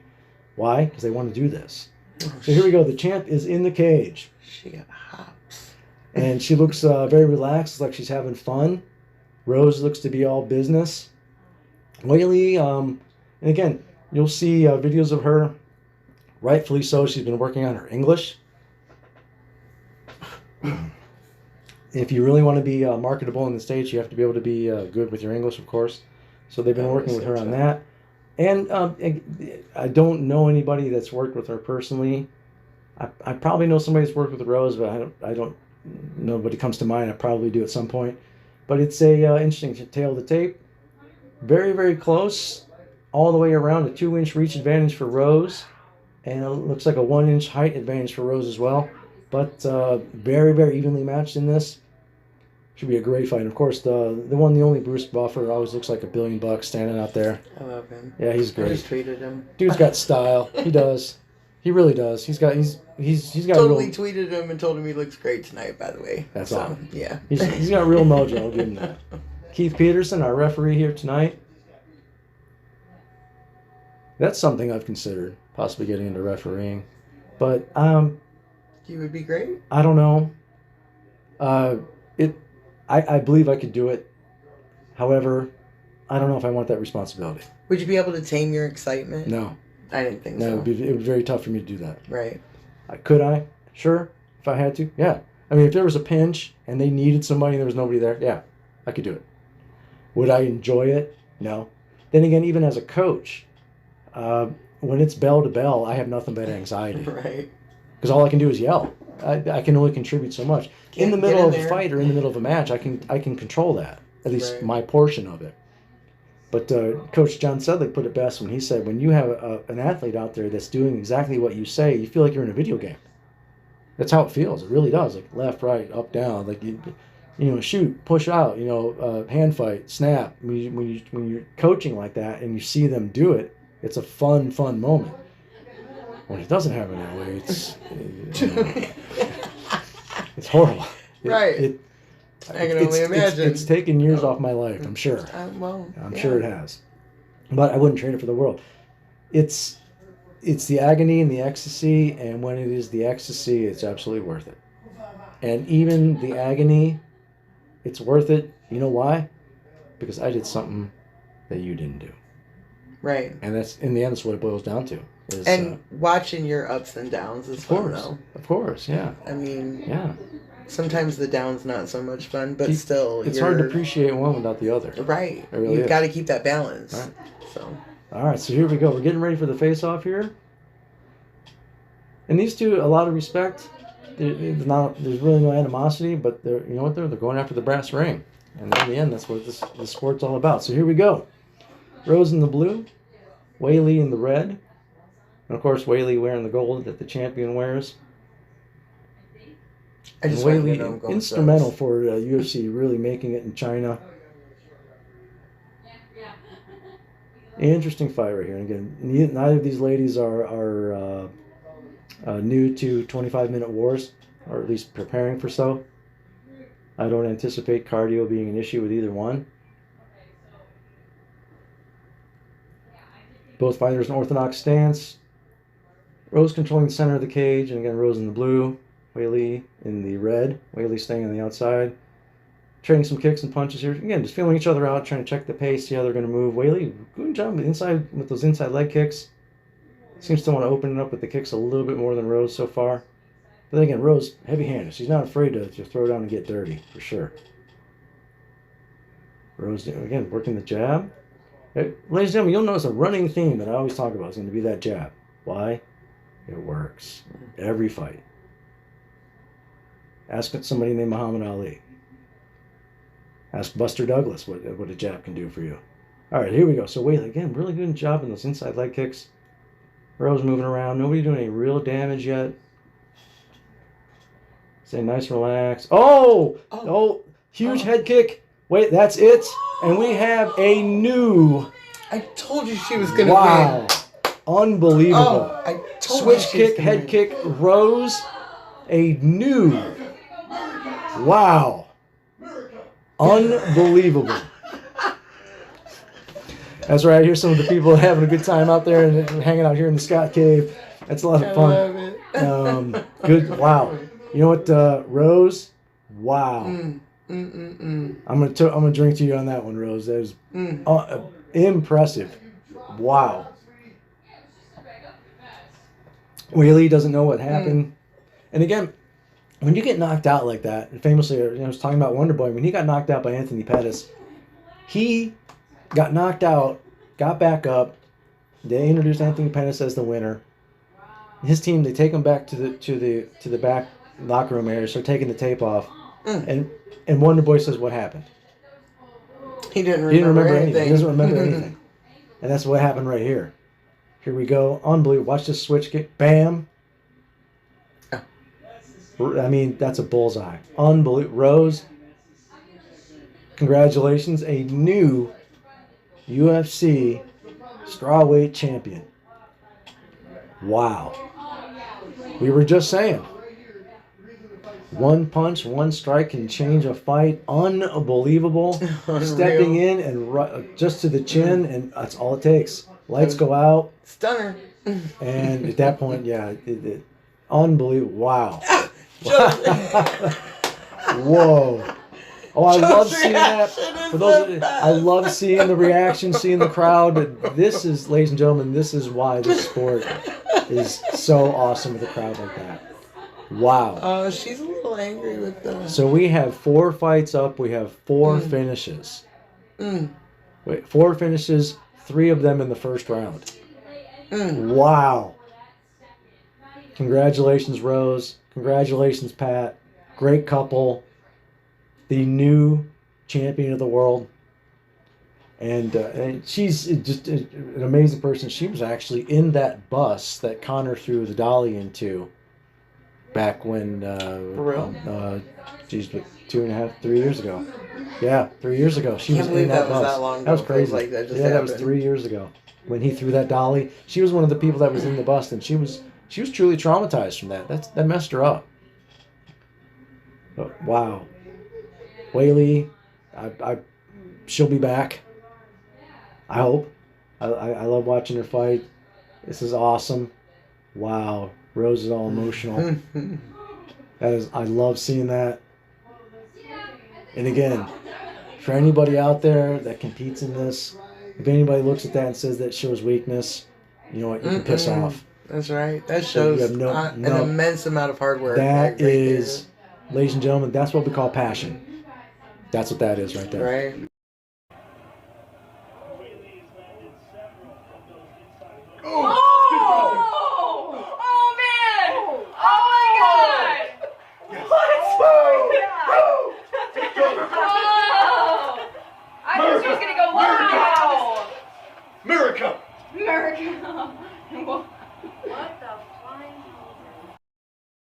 That's what that is right there. Right? Passion. Because I'm going to do something without a guarantee of reward. There's no guarantee with what we do. And this is what I tell every athlete that I've ever coached, is I will never guarantee a victory. I won't do that. What I will guarantee is if you do what I say and or what the people I put in front of you say, then you will be as prepared as you can be. That's what I guarantee. If you follow that instruction, you'll be prepared. She was prepared. She fought incredible. She did great. Hats off to you, new champ. Unbelievable. Joe looks pretty emotional there. Well, I'm sure this has all got to be great for, I mean, to have this, at the risk of sounding redundant, to have this all back. Crowd, Florida, Joe Yes. doing the interview, 3 title fights, a knockout like that energy. Of course, Joe's he's on cloud 9 right now, as he should be.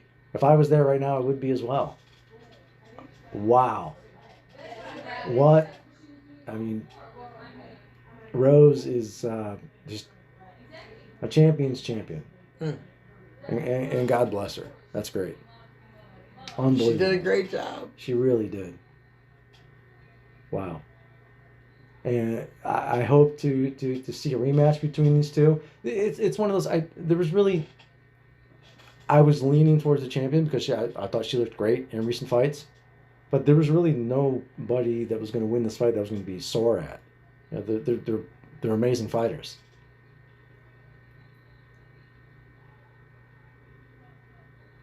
But again, like we saw with the flyweight division, we have a very dominant champion there. The bantamweight division and the featherweight division, we have a very dominant champion there when it comes to ladies. So having a title change, when you have 1, 2, 4 weight classes for your gender, and you have 3 of those titles being held up by 2 women,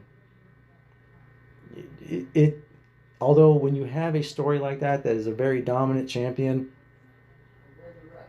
sometimes, like we saw with John Jones, if you have a champion that becomes so dominant, they don't necessarily sell a lot of pay-per-views, because back in the day, if you remember when Mike Tyson would fight, people would order these fights and then they would complain because they'd be over in a minute. That cable companies were actually having to guarantee, if the fight doesn't go this long, we're going to give you half of your money back. Oh, wow. Yeah, there's one of those things people don't remember that was actually the way it worked, because too many people would call back and complain. And they'd say, if the fight doesn't, don't worry, you don't need to call us, you don't need anything, we're just going to automatically bill you just half. Okay. But from their perspective, it's smart. You're still making a bunch of money, and if the fight goes the distance, great.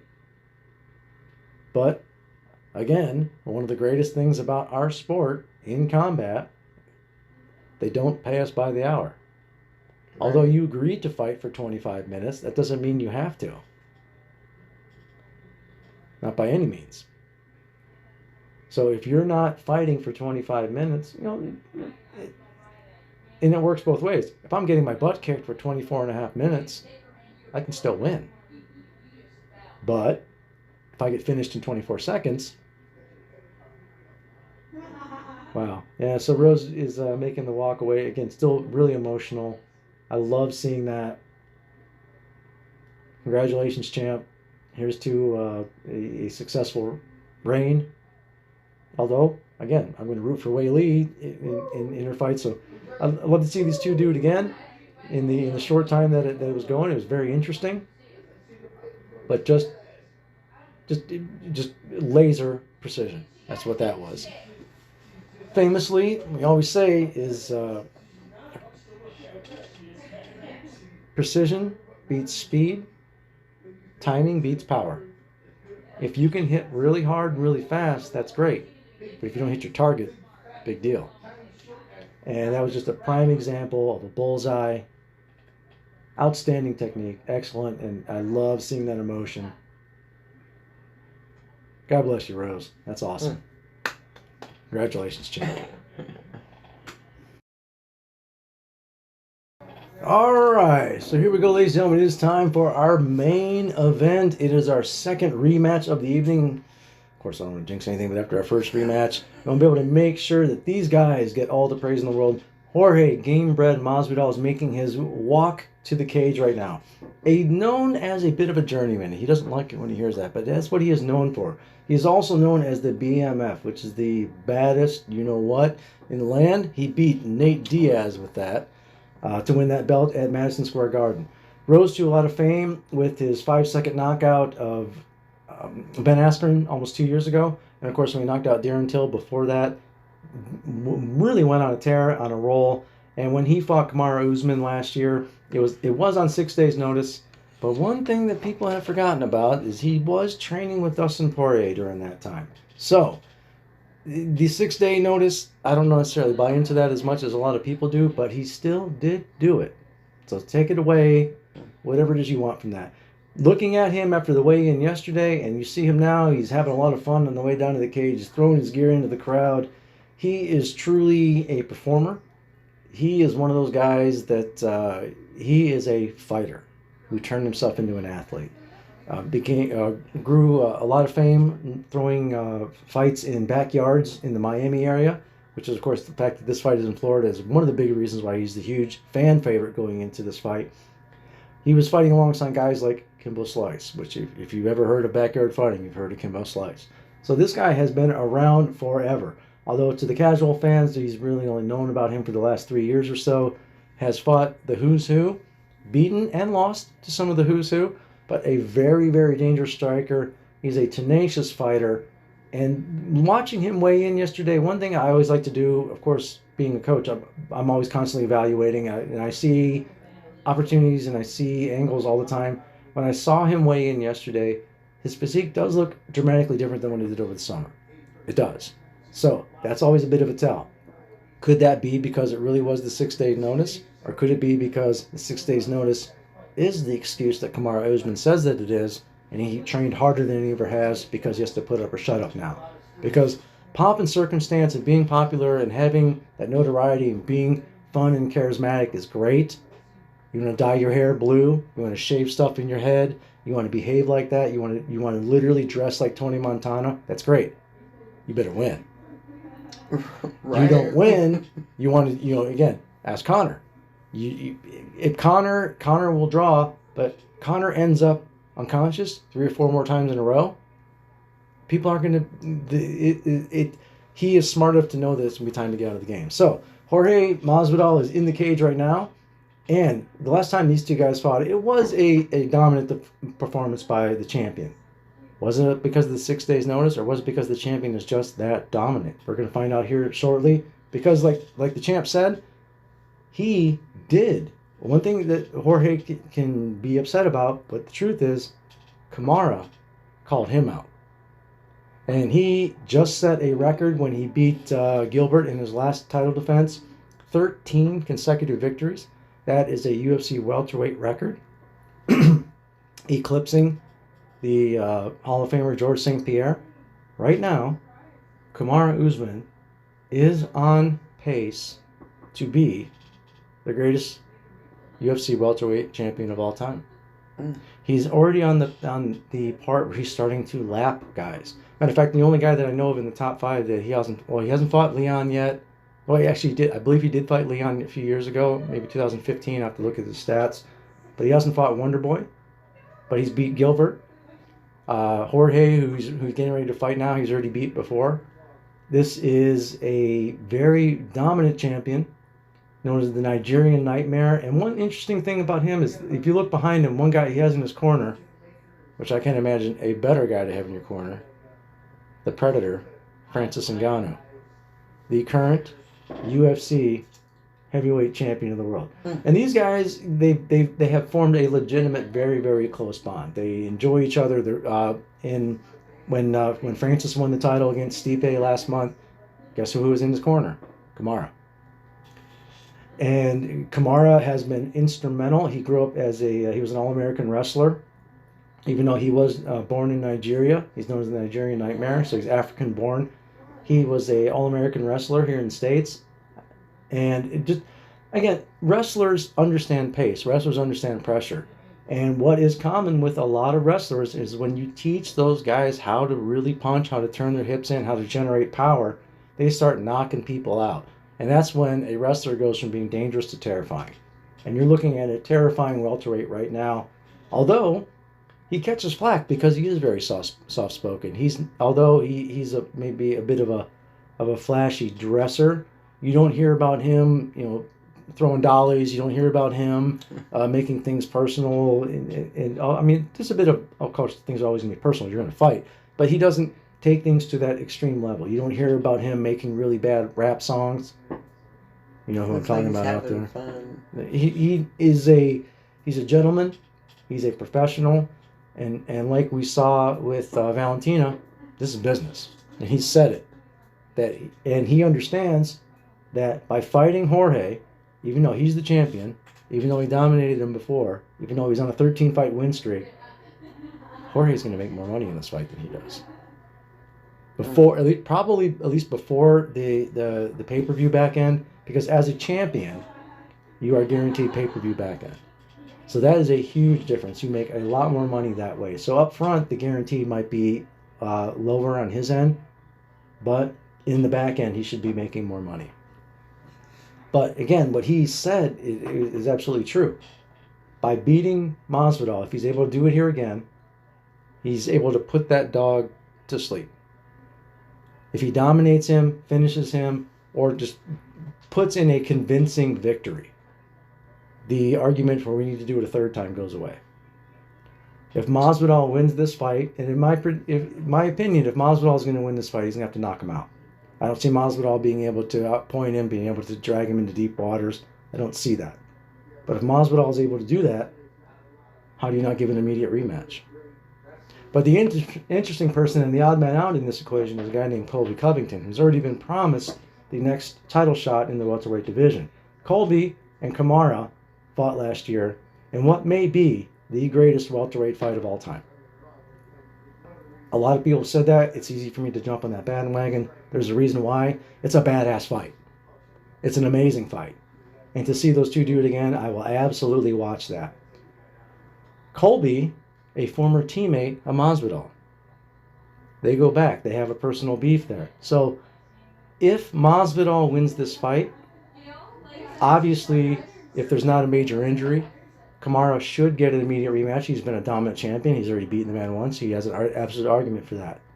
However, I'd love to see Colby and Masvidal go at it. So either way, I view us as a winner. If Colby gets the winner of this fight, if Masvidal wins this fight and we have an immediate rematch and Colby sits out and Colby fights the winner of that, I'm cool with that too. So here we go, tail of the tape. We have the champion at 33, the challenger at 36. Kamaru slightly taller, the 2-inch reach advantage to the champion, and a heavy betting favorite coming into this is going to be the champion. A lot of people are piling on that feel that Kamaru was just too dominant in that last one. I'm in that same category. That could work far against, when a champion goes in, knowing what the odds are, it's hard to avoid that, but I don't like them knowing that. I also have mixed emotions about, even back to high school wrestling. I have to wrestle this kid who's the top seed, who's this. Don't put any stake into that. Go out there and fight. That's what matters the most. Again, what those records and those rankings tell us is what you've done up until right now. Now you got to show up. And the difference is, when they fought last time, there was no crowd. Masvidal is a performer. He is a guy that will rise when this crowd, and I guarantee this crowd is going to be far in the corner of the challenger. I mean, he's a local hero there. And one thing that I like to train my fighters, especially when we go in something that's international, I told the guys, and when we go back there in the futures, you understand that most people out here want to see you unconscious. We are the visiting team. People are going to be, they want to see your opponents win. So there is, again, having that energy there, the energy does not go away. If you are able to absorb that energy, those boos, and turn that into an uplifting energy, some fighters can do that. Colby, what we've been talking about, he knows he's going to be booed. He loves it. He eats it up. He thrives on it. Back in the day, although it's not a real sport, but back in the day, somebody named Ric Flair. Mm-hmm. They knew that everybody, back in the day, when you had Ric Flair as one champion, you had Hulk Hogan as another champion, those promoters knew that by putting the belt on those two guys, everybody's going to pay to see Hogan flexing at the end, or they're going to pay to see Ric Flair just barely escape with the title, and they're going to drive him nuts because, man, we thought we had him beat this time. So we're going to have to come back and see him next time because he's going to get beat next time. So here we go. Masvidal getting introduced. He's a dangerous man. Make no mistake, he's a dangerous man. Anybody that has the ability to put somebody to sleep with one punch, that is a dangerous human being. And the champion, record of 18-1, and a 13-fight winning streak. Again, very, very stud wrestler. And when you see these two standing side by side, you look at their physiques, it is a bit of it's hard to believe that these guys are in the same weight class. There is. But traditionally, when you see fighters that be more muscular, more stocky, like you see with Kamaru here, usually those fighters sacrifice some endurance for that. So one thing that, here we go, a little bit of a showboating here, a little bit of a showdown. Usually you'll see the endurance get sacrificed. Kamaru is a bit of a freak with that. Not only can he hit you hard, he can hit you hard for a long time. Again, when he finished Colby, that was in the 5th round. Against a guy, Colby Covington, who's known as being probably one of the top 2 or 3 cardio fighters in the business. He uses his cardio as a weapon. So here we go. Main event time. First round. It's safe to say these two guys aren't going to hug before the fight starts. And here we go. Round 1. A few seconds in. Masvidal taking the center. Both guys in orthodox stance here. Masvidal in the red shorts and the blue gloves. Kamaru in the black and gold with the red gloves. It's going to be really interesting to see what happens here because Kamaru is definitely going to want to take him down. Here we go. Masvidal throwing some leg kicks. Front kick up the middle. And again, that's the smart move. If Masvidal is going to win this fight, he's going to have to keep him at distance because if Kamaru is able to close that gap and grab him, we're going to see a lot of what we saw last time. Kamaru changed levels, using that jab to the body. Both guys do appear very relaxed.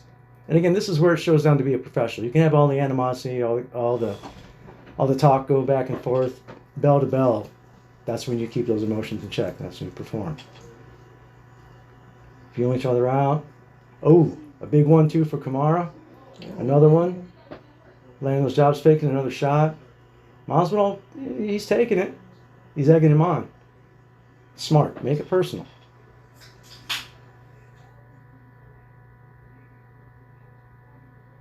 Kamaru staying nice and relaxed.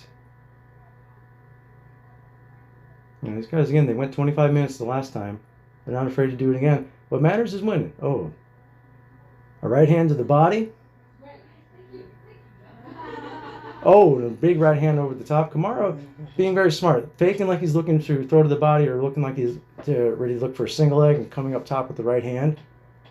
Both guys still orthodox stance. Kamaru doing it again.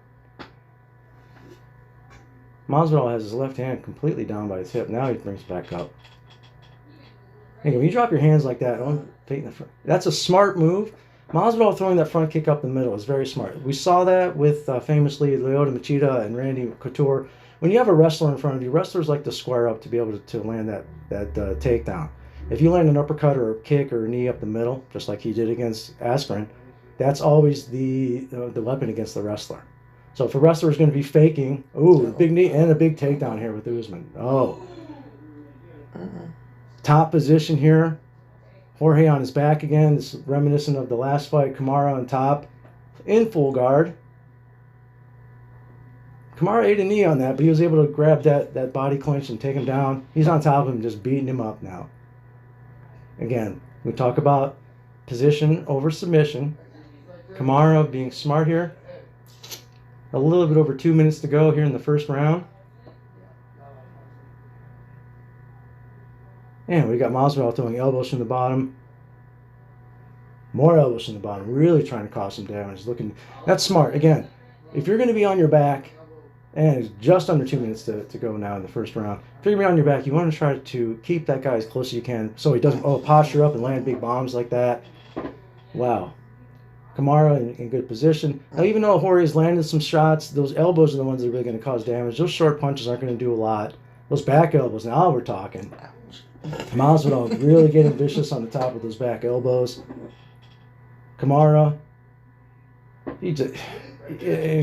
he's one of the pound for pound just strongest athletes that are out there too. The word is that grappling with him. And again, when you talk about high level grapplers, Askren famously like that too. People would say it feels like you're grappling. Khabib, another one. You're grappling 2 or 3 guys at one time. They're just that strong. And see, we're going to see just more of this. Masvidal was talking a bunch of smack about, he doesn't want to have a man hug him. All right, we're back up on the feet now. So we're 1 minute to go in the first round. Kamaru looking strong with the takedown and doing some damage from the top position on the feet. Oh, and a right hand that wobbled Jorge a little bit, and now a stiff jab. Jorge trying to egg him on. 45 seconds left in the first round here. Kamaru throwing strong. He's throwing hard. Masvidal with some switch kicks. Man, Kamaru is swinging for him. Make no mistake. He's got bad attention. Everyone, he's throwing hard. Switching stance a little bit. Both guys looks like they're preferring to stand orthodox. Masvidal landing some kicks now. 20 seconds to go in the first round. First of 5. Looks like we're going to maybe make it out of this first. Oh, and a big knee. 10 seconds to go. Here we go. Feeling each other out, staying nice and relaxed. Usman, a jab. And looks like that's going to finish the round. And that ends the first round. And a little smack talk back and forth between the two. Well, Jorge, you can say what you want. You can smack talk. You lost that round, pal. You got taken down. You got beaten up a little bit. On the feet, I would say on the feet and on the ground, I'd give the advantage to Kamaru a little bit. Masvidal, give him credit to weather the storm. Now, again, if I was coaching Jorge, my advice to him for every single one of these rounds would be the first 90 seconds of each round, you got to give that guy hell. You got to try to wear him down. You got to get him on his back foot a little bit, and you got to have angle. Every single combination you throw, a punch, kick, not just move in and throw that punch, new angle on the way out. Make him chase you a bit. When his gas tank goes down a little bit, then when you cut those angles, you can plant those feet and land those bigger punches. You want to be able to try to wear him down a little bit. Now, when you have a physical specimen like Kamaru Usman in front of you, that's easier said than done in the first 5 minutes. And there's the number 1 contender, Colby Chaos. I wouldn't mind to be sitting next to him. I can imagine what's being said right now. Oh my. So here we go, heading into our second round, second of 5. Let's see if anything's going to be different in this round. Usman taking the center of the cage now. Masvidal on the outside.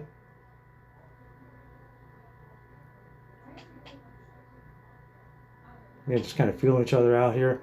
Masvidal, he's having some success with those leg kicks. Yeah, inside leg kick here. If you take a look at Kamaru's physique, obviously he's a very powerful upper body, and just like with John Jones, from the waist down a little bit thinner. So the strategy of kicking those legs makes a lot of sense. Because we're going to see he's going to start respecting that. And here he comes, very, very smart, throwing those kicks for Masvidal on the inside and outside, switching it up. Kamaru, maybe he punched himself out a little bit in that last round. Maybe he's just being smart. It's hard to say. Oh, They're exchanging now. Masvidal talking a little smack. Masvidal definitely likes, he's relying on the kicks. And a huge right hand from the champ. And that is it. Wow. Ladies and gentlemen, and still your welterweight champion of the world. Well, Jorge Masvidal promised violence. Oh, here we go. Unbelievable. Kamaru Usman, he may have just finished Jorge Masvidal. Unbelievable. Now, this is where, again, if anybody out there is looking for somebody that's going to be real good to kind of help you with some of your post-fight hype talk, I was thinking about this earlier. If I was still competing and I was Kamaru Usman and I just finished Jorge Masvidal, you know what I would say? I'd say that BMF belt stands for Bash Masvidal's Face. Go ahead and take that belt home, enjoy it, hang it up, but know what just happened to you. That was just something I was thinking about pre-fight.